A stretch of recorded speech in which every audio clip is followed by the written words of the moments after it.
On April 2nd, President Donald Trump fired at Major League Baseball (MLB), urging conservatives to boycott baseball over MLB's decision to pull this year's All-Star game from the Atlanta area because of Georgia's new election law. Trump also took aim at large woke corporations that issued statements against the Georgia law. Trump said they are afraid of the radical left Democrats who do not want voter ID, which is desperately needed to have anything to do with our elections. Why does President Trump want to boycott baseball? What is woke culture and its history? Welcome to KSJ-Bridging the Gap. This is Sarah. Before we go on with this episode, please subscribe, like, and comment. The new Georgia law requires identification to register for absentee ballots. But President Trump still thinks it is a weak bill because it does not require signature matching. However, the Democrats have been acting against it. Over 200 CEOs of massive firms such as Coca-Cola, Delta, Apple, General Motors, Bank of America, Uber tried to declare a new kind of era in which business would serve not just shareholders but also politics. Joe Biden, who called the Georgia law sick and un-American, supported MLB's decision. Mr. President, what do you think about the possibility that baseball decides to move their All-Star game out of Atlanta because of this political issue? I think today's professional athletes are acting incredibly responsibly. I would strongly support them doing that. So he does support the decision to move the game then? Well, he supports them being able to make the decision and respond to what their players' asks are, given many of them are impacted, of course, by these laws. Barack Obama also tweeted, "Congratulations to MLB for taking a stand on behalf of voting rights for all citizens." However, it is so obvious that the MLB's decision is not based on facts at all. And the former Secretary of State Mike Pompeo tweeted, "If you live in mainland China, there's no voter ID required because there's no voting that takes place. Why does the MLB still do business there? It's shameful that their decision in Georgia was fact-free, based on what the left-wing media told executives to do." Generally, the fundamental task for a business is to generate profits for its owners and investors. But lately, the proposition has gotten quite complicated. Large corporations are now taking stances on highly controversial topics that they would have previously avoided in order not to annoy their customers, who are usually from both the left side and the right side. In the 1990s, Michael Jordan, who received the Presidential Medal of Freedom from President Obama, addressed one of the most famous quotes of his career, "Republicans buy sneakers too," which came during the U.S. Senate race in North Carolina between Republican Jesse Helms and Democrat challenger Harvey Gantt. He stayed away from any political commentary throughout his public life. Then what happened to those big corporations nowadays? Here are the comments from Donald Trump Jr. about the MLB decision. Keep trying to be woke.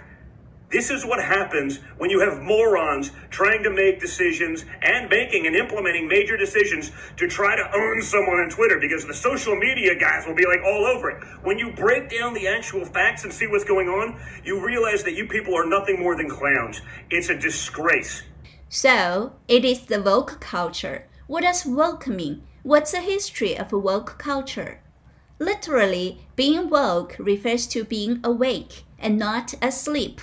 It was first used in the 1940s when Black Americans were in their ongoing fight against racism and social injustice.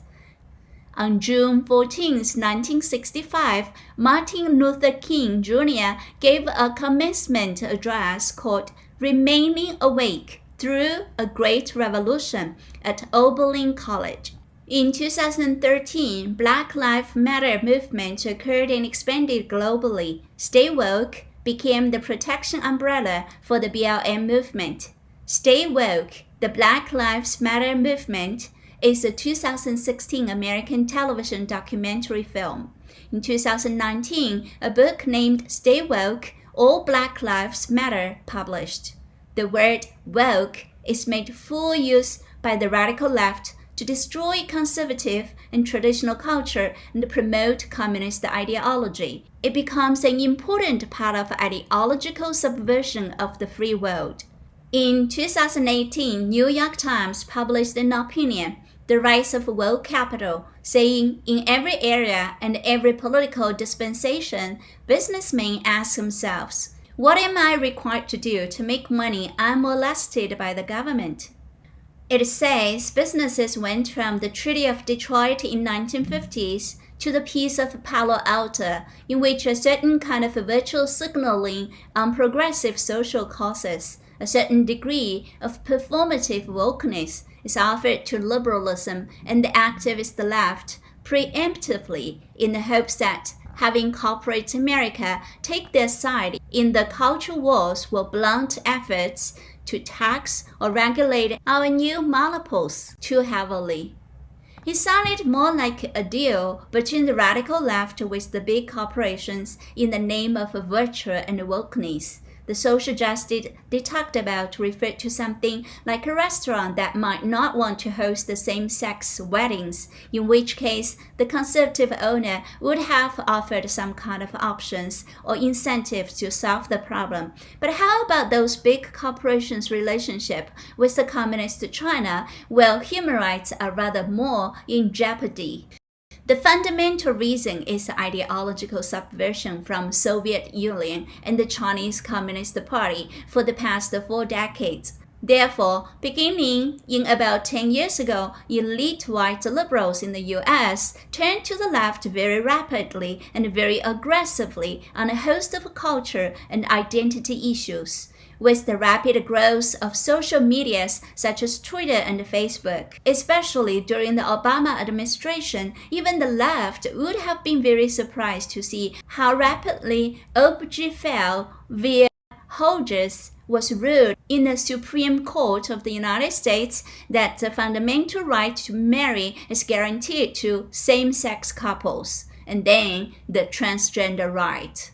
Just when the United States was accelerating its pace towards socialism, Donald Trump won the 2016 presidential election unexpectedly, and he even made it loud that he would drain the swamp of Washington, D.C. All the leftists were shocked and mobilized, and they formed the anti-Trump alliances, including the Democrats, Wall Street, big corporations, big media, social platforms, Republican establishments, and foreign forces.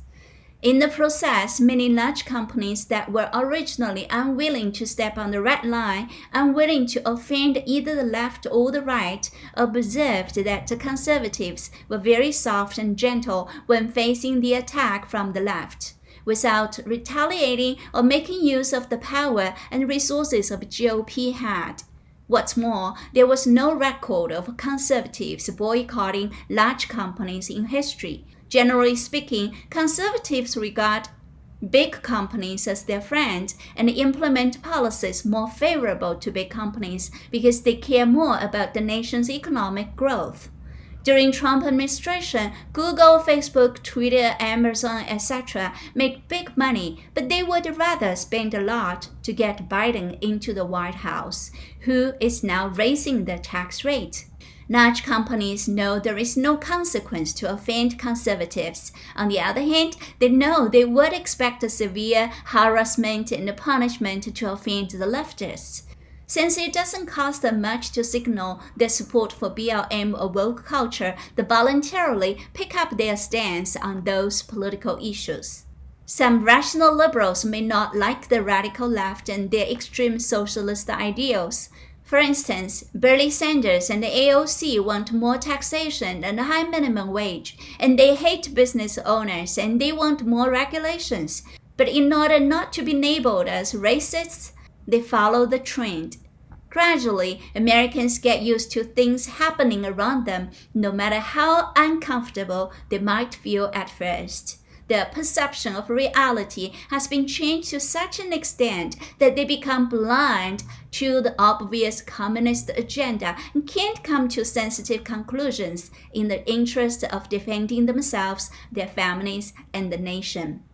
They are brainwashed, in other words. America has been through the first 3 stages of ideological subversion described by KGB defector Yuri Bezmenov: demoralization, destabilization, and crisis. Now, the U.S. is at the last stage of being subverted, normalization. The U.S. is actively in a state of war, undeclared, total war against the basic principles and foundation of the system. Under the Biden administration, everything in the United States becomes politicized.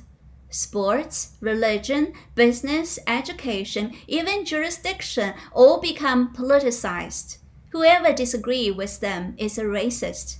In the United States today, everything is starting to go against the common sense. Everything can be related to woke culture, skin color, and gender.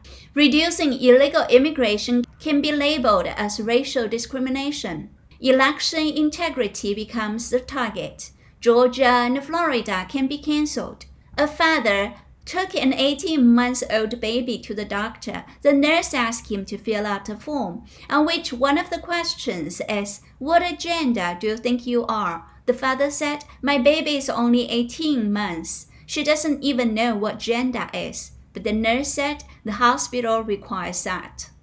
The United States is in critical danger. It is at the pre-dawn of the totalitarianism. Is there still hope to save America? You know, Gillette, a brand that has been part of manhood for over a century, first introduced its tagline, "The best a man can get," more than 30 years ago. Under the woke culture context, Gillette released a new campaign in 2019 to end toxic masculinity and features radio and TV excerpts about the Me Too movement. Former Good Morning Britain host Piers Morgan weighed in and tweeted, "I've used Gillette razors my entire adult life, but this absurd virtual signaling PC guff may drive me away to a company less eager to fuel the current pathetic global assault on masculinity." Many other people also felt unhappy about Gillette's message. One said, "Get woke, go broke. I will no longer be using your products. I am not a bad person because I am male." Gillette suffered a loss financially for that move. They changed the ad message back to promote real manhood. This is a good example to make things right. President Trump appealed to all conservatives, boycott baseball and all of the woke companies that are interfered with free and fair elections. They'd be boycotting these companies, and those companies would be coming. That's what the liberals do.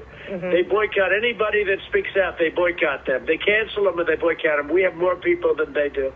So what should happen is the Republicans and, let's say, Republican conservatives, Republicans, you could call it whatever you want, the right, if they would boycott these companies that are so above it all, you'd find that they would come back into the fold very quickly. But right now, the liberals, the radical left, plays a much to the Democrats. They play a much tougher game. We need to act now, make your voice heard, and educate the younger generation that the woke culture is not a trend to follow because it has obvious characteristics of Marxism. It is socialism in disguise. Wake up. Wake up. Before we finish this episode, please leave a comment and let me know your thoughts of what we could do to save America. Thank you. KSJ Bridging the Gap. See you next time.